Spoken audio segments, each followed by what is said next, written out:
Hello everyone, this is Numan from your Press the Action Button brother crew, and today I'm here to tell you about my personal experiences as a poor fool of a retro game collector in Ireland. And listen, I don't want any drama on the semantics of the word collector. So to clear it up, when I call myself a collector, I typically only want to collect the games I used to own, used to play, or would have liked to have played. Although I do have a real soft spot for cartoonish platformers. So why retro games, eh? Well, for me being an 80s baby, I really believe I grew up during the golden age of gaming. But I guess it's a lot to do with nostalgia, trying to remember a magical time, a simpler time, a relaxing time. That's right, Bill. A time where I could wake up when I wanted, take a shower without interruption, and when bedtimes didn't sound like this.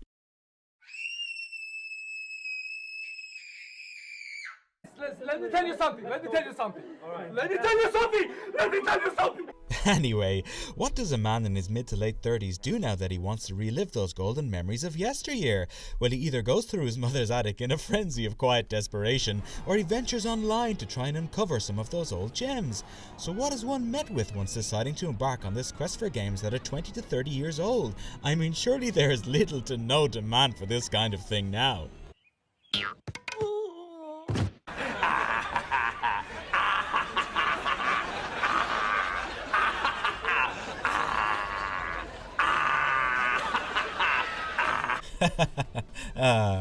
So yes, there is a lot of demand it seems, or if there isn't, the prices have still gone through the bloody roof.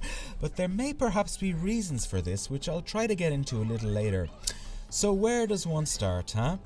Well, apart from online, I would say charity shops or maybe car boot sales, except the latter don't really exist here anymore, and any charity shop that I've looked in tend to only have games like Zumba Fitness and Billy the Wizard Rocket Broomstick Racing on the Wii. So really, you've got three options: done deal, adverts, eBay, or sex. How you doing? Done deal doesn't usually have too much, and if it does, it's advertised with names such as, what do we have here? Games, with asking prices such as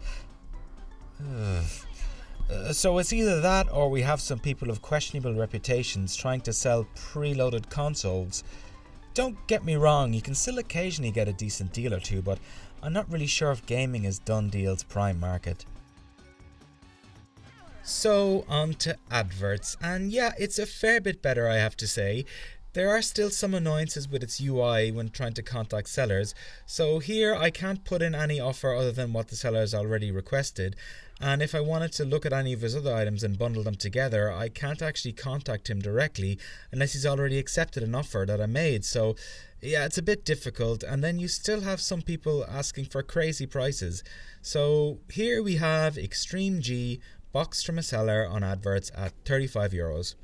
The same item is €15 on Sex, which has a 2-year guarantee and a returns policy, which actually leads me to our next option, which is Sex.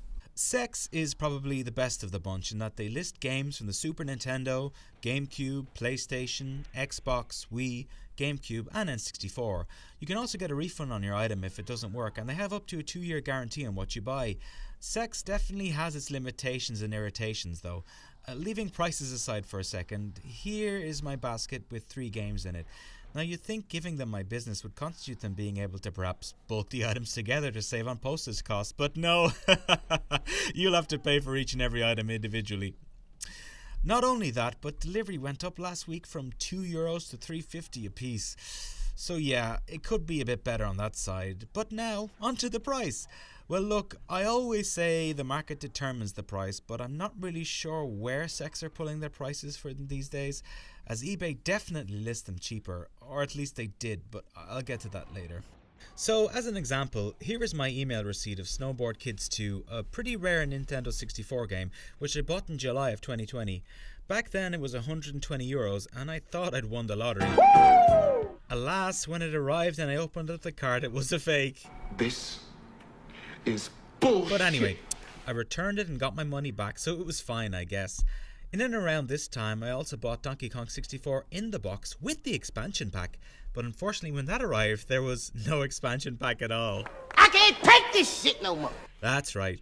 Anyway, I just wanted to give you guys a comparison of the unboxed version of Snowboard Kids 2 on the N64 in July of 2020 to now, April of 2023.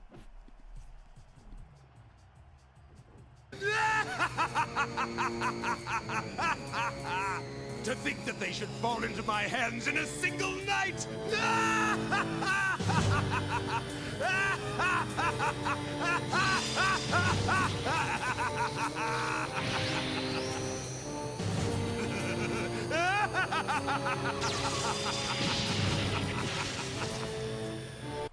So yes, that's a 108% increase in less than 3 years. So on to eBay now, and I should say a post-Brexit eBay. How could that possibly be relevant, Numan, I hear you say? Well, it's relevant since the Republic of Ireland is still in the EU and Britain is not, which means we now have got to pay VAT on most things crossing the water. I don't believe it! So this pretty much prices us out of getting anything reasonably from the UK and needing to go to other EU countries like Germany or France, where items tend to be a little bit more expensive even without the postage costs, and we risk buying games in other languages and consoles with weird and scary pin plugs. I'm not from here! I have my own customs! Look at my crazy passport! So that's the general situation we find ourselves in right now. I'm afraid getting a deal is a relatively rare scenario and you just have to bite the bullet and pay the extra. Yes, I know you'd hope that I'd have some kind of a solution, but unfortunately I don't. But I must say that there are a few local retro shops that are typically run by gaming fans, and they're not as interested in the cold hard cash as the actual collection and selling of games. The only problem here is that it's kind of hard to get stock in and you have to keep checking the websites, and ultimately I guess they face the same problems as we face sourcing retro gaming goods. So finally, I want to go into why I think retro games are so much more expensive and elusive these days. Well, headlines like these certainly don't help.